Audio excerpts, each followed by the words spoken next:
Baik, Bapak Ibu pendamping proses produk halal yang saya hormati, selanjutnya bagian kedua ini adalah prosedur pengembangan penambahan nama produk pada jenis produk yang sama bagi pelaku usaha sendiri secara sukarela. Nah, ini prosesnya seperti apa ya? Kalau sebelum-sebelumnya ini belum ada ya untuk fitur pengembangan penambahan nama produk melalui jalur safety clear. Nah, ini dengan adanya peraturan pemerintah nomor 42 tahun 2024 dan juga turunan dari PP tersebut adalah keputusan Kepala BPJPH nomor 80 tahun 2024, maka fitur pengembangan ini kami buka layanannya juga ya, di mana sebelumnya pelaku usaha itu sudah memiliki sertifikat halal melalui jalur safety clear, dan ternyata di kemudian hari pelaku usaha ini usahanya berkembang sehingga produknya bertambah dan belum diajukan sertifikat halal, maka ini bisa diajukan pengembangan penambahan nama produk. Untuk secara alur proses ini sama saja ya, untuk secara alur proses sama saja dengan yang pengajuan baru. Jadi ada pelaku usaha mengajukan pendaftaran permohonan pengembangan produk, kemudian setelah submit, lembaga pendamping proses produk halal itu melakukan verifikasi kelengkapan dokumen. Setelah diverifikasi, nanti sama di LP3 juga, apabila tidak sesuai bisa ditolak, apabila sesuai nanti bisa diproses dan BPJPH menerbitkan invoice atau tagihan ya. Setelah itu pelaku usaha bisa download invoice dan juga bisa melakukan pembayaran tagihan biaya pengembangan produk. Apabila pelaku usaha sudah melakukan pembayaran, maka nanti prosesnya masuk ke pendamping proses produk halal, di mana pendamping proses produk halal melakukan verifikasi dan validasi.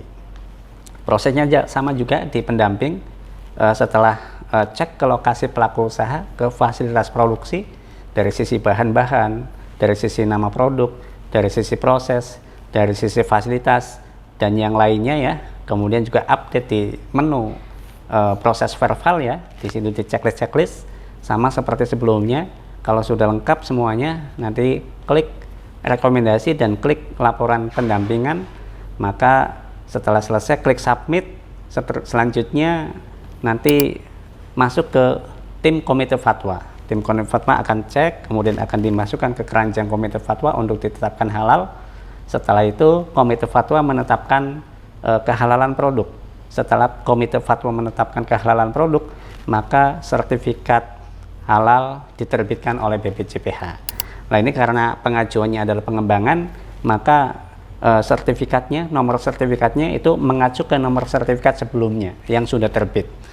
Nah, di sini perbedaannya adalah di akunnya pelaku usaha, pada saat tadi sudah klik menu pengajuan safety clear mandiri, kemudian mengisi kuesioner untuk menetapkan apakah kriteria safety clear-nya sesuai atau tidak. Kalau sudah sesuai, nanti akan masuk ke pilihan.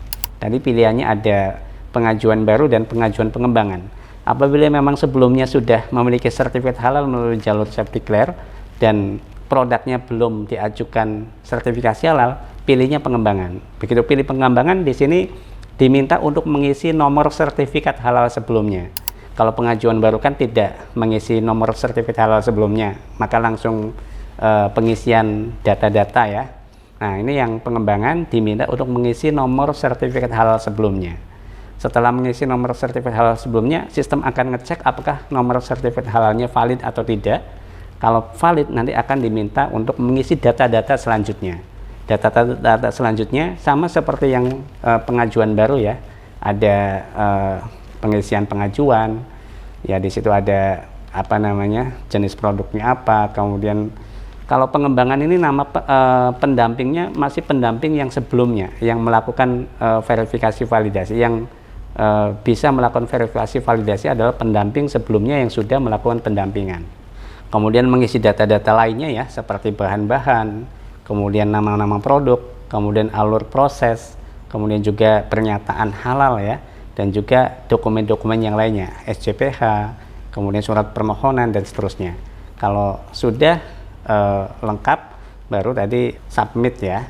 Itu perbedaannya adalah di pengisian nomor sertifikat halal. Alur prosesnya pada dasarnya sama seperti yang pengajuan baru ya. Jadi pengembangan itu perbedaannya mengisi nomor sertifikat halal sebelumnya. Dan yang bisa diajukan pengembangan sama kriteria untuk jumlah produknya ya. Kalau misalnya pelaku usaha itu menjual produk lebih dari 10 ataupun apa namanya, kalau lebih dari 10 kan untuk pengajuan baru nggak bisa ya. Kalau misalnya pengembangan ini ternyata sebelumnya sudah memiliki 10 produk yang tersertifikat halal.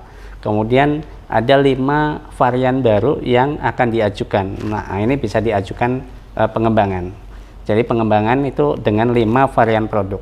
Kemudian misalnya berikutnya ada 5 lagi yang mau diajukan sertifikasi halal. Ini bisa diajukan pengembangan kembali ya. Jadi maksimal jumlah produk yang bisa diajukan pengembangan ini adalah 20 varian produk. Apabila sudah lebih dari 20 varian produk, maka tidak bisa mengajukan pengembangan melalui jalur self declare mandiri. Ini harus melalui reguler ya. Jadi perbedaannya hanya di awal tadi saja. Kalau pengajuan baru tidak mengisi nomor sertifikat halal sebelumnya, tapi kalau pengajuan pengembangan diminta untuk mengisi nomor sertifikat halal sebelumnya yang sudah terbit. Kemudian berikutnya kami akan sampaikan gambaran menu-menunya yang ada di pelaku usaha dulu ya untuk pengajuan baru. Menu-menunya sama seperti yang sebelumnya ya, pengajuan self declare yang fasilitasi sehati ataupun yang non sehati. Jadi pada saat klik menu pengajuan self declare diminta untuk mengisi kuesioner dulu. Ada beberapa pertanyaan, ini harus dijawab dengan sejujurnya, tidak boleh dimanipulasi ya. Kalau memang tidak sesuai dengan kriteria self declare nanti akan tertolak, tidak akan bisa masuk ke selanjutnya. Tapi kalau memang benar sesuai nanti akan bisa masuk ke proses selanjutnya.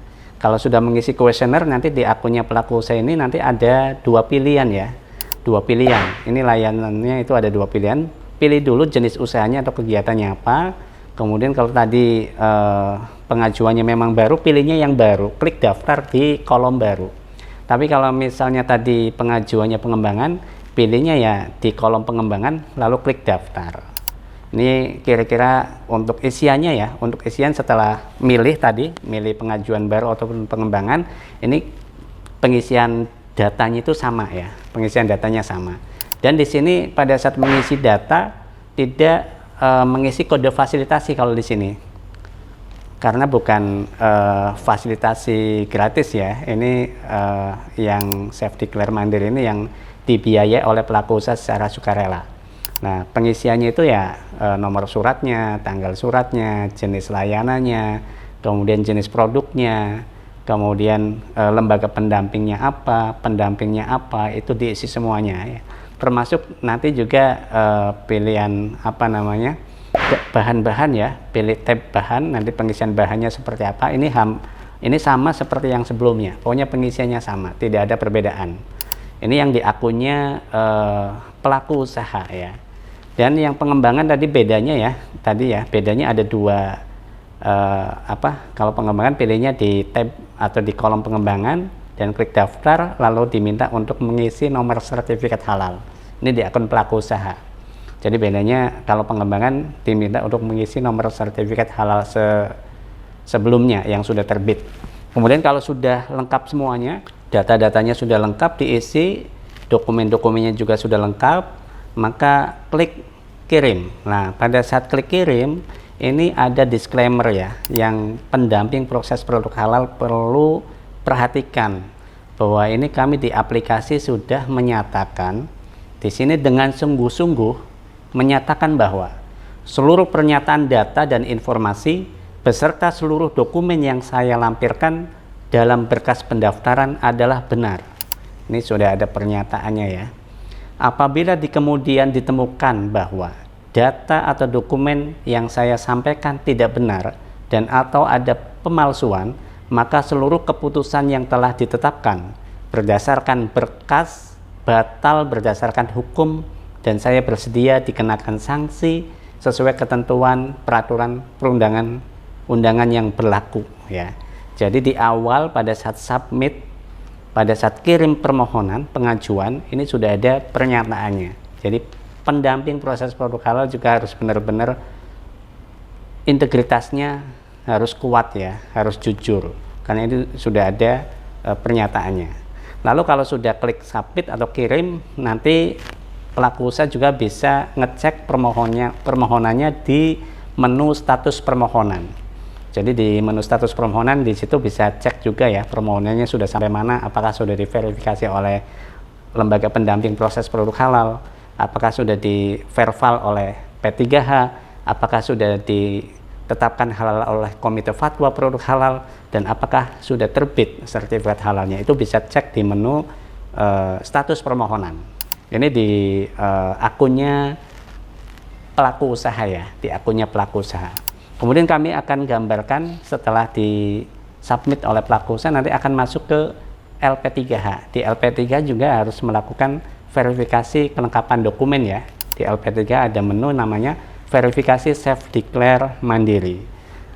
Kemudian ada list daftar pengajuannya yang masuk ke LP3 itu sesuai dengan yang dipilih oleh pelaku usaha, pendampingnya siapa dan LP3-nya mana. Nanti di akunnya LP3 bisa ada daftar pengajuannya dan bisa dilakukan verifikasi. Kemudian diklik kolom verifikasi di LP3, nanti LP3 bisa mengecek, bisa melihat, bisa membaca ya, bisa membaca data-data pengajuan dari pelaku usaha. Apabila tadi yang saya sampaikan data-datanya itu sesuai semua, maka bisa diklik setujui. Kalau sudah klik setujui, maka keluar invoice oleh BPJPH dan pelaku usaha harus bayar. Tapi apabila memang ada data yang kurang, ada data yang tidak sesuai, yang harus diperbaiki, maka bisa dikembalikan. Dan LP3H bisa menuliskan catatan pengembaliannya apa, supaya nanti pelaku usaha bisa memperbaiki. Begitu sebaliknya, apabila pengajuannya itu tidak sesuai, maka LP3H bisa menolak. Tidak sesuai dengan kriteria self-declare, maka LP3H bisa menolak dengan menuliskan keterangan penolakannya itu seperti apa, supaya pemohon atau pelaku usaha bisa jelas memahami penolakannya karena apa.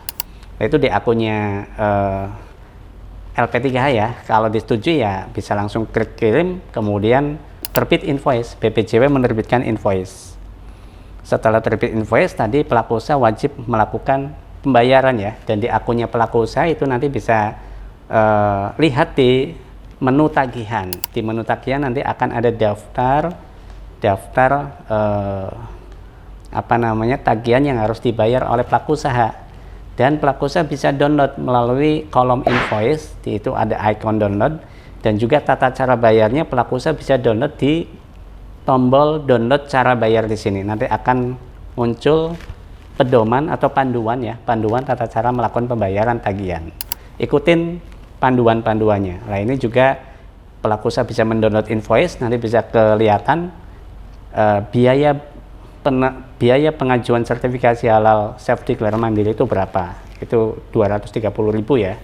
Nah, ini pelaku usaha bisa melakukan pembayaran dengan metode virtual account ya, dan tata cara bayarnya tadi bisa di download. Ini di akunnya pelaku usaha ya, bisa melihat invoice dan juga bisa melakukan pembayaran. Kemudian di akunnya pendamping proses produk halal, apabila tadi sudah dilakukan pembayaran oleh pelaku usaha, maka pendamping proses produk halal melakukan verifikasi validasi ke lokasi pelaku usaha, dan juga apabila sudah selesai verifikasi ke lokasi pelaku usaha, pendamping mengupdate di aplikasi, di menu. Nah, menunya itu pendamping itu ya, itu ada menu verval self declare jalur mandiri. Jadi nama menunya adalah verval self declare jalur mandiri. Kemudian akan keluar daftar pengajuan yang sudah lunas ya, yang sudah dibayar oleh pelaku usaha, dan pendamping bisa klik icon mata yang ada di kolom view. Setelah itu nanti akan tampil data-data pengajuan dari pelaku usaha ya, mulai dari data pelaku usaha itu sendiri, kemudian juga data-data yang lain ya, lengkap. Dan juga yang penting yang harus dilakukan oleh pendamping di menu proses verval self declare ini adalah melakukan update hasil pendampingan ke lokasi pelaku usaha, di mana menceklis kesesuaian persyaratan umum, persyaratan khusus, dan juga data-data bahan-bahannya ya, sesuai atau tidak, dipastikan harus halal semua. kemudian juga memilih proses, kemudian klik simpan, nanti akan tampil proses produknya seperti apa ya alurnya, kemudian juga selanjutnya pilih kriteria SJPH, nanti akan tampil kriteria SJPH telah diverifikasi ya. Kalau sudah selesai semua dan sesuai, maka pendamping bisa klik formulir rekomendasi dan juga klik laporan. Ada cetak laporan dan cetak hasil pendampingan. Yang kemudian setelah selesai akan tergenerate laporan dan pendamping klik kirim. Setelah klik kirim, nanti BPJPH akan melakukan verifikasi by system dan menerbitkan STDD, surat tanda terima dokumen, dan pengajuannya nanti masuk ke komite fatwa, yang selanjutnya oleh tim komite fatwa akan dicek, dan yang sesuai akan dimasukkan ke keranjang komite fatwa selanjutnya untuk ditetapkan kehalalan produk. Apabila sudah ditetapkan kehalalan produk oleh komite fatwa, maka BPJPH menerbitkan sertifikat halal. Nah, kira-kira itu ya untuk menu-menu yang ada di aplikasi, baik di pelaku usaha, kemudian di LP3H, kemudian di pendamping proses produk halal. Jadi semoga Bapak Ibu pendamping proses produk halal mendapatkan gambaran yang utuh terkait dengan alur proses ya, baik alur proses pengajuan sertifikat halal self declare mandiri, pengajuan baru ataupun pengajuan pengembangan penambahan nama produk. Jadi ada dua hal ya yang bisa diajukan oleh pelaku usaha melalui self declare mandiri ini. Demikian Bapak Ibu pendamping proses produk halal, terima kasih atas segala perhatian dan mohon maaf atas segala kekurangan. Semoga Bapak Ibu bisa memahami dan bisa mengimplementasikan untuk melakukan pendampingan proses produk halal ke pelaku usaha. Sekian, terima kasih. Assalamualaikum warahmatullahi wabarakatuh.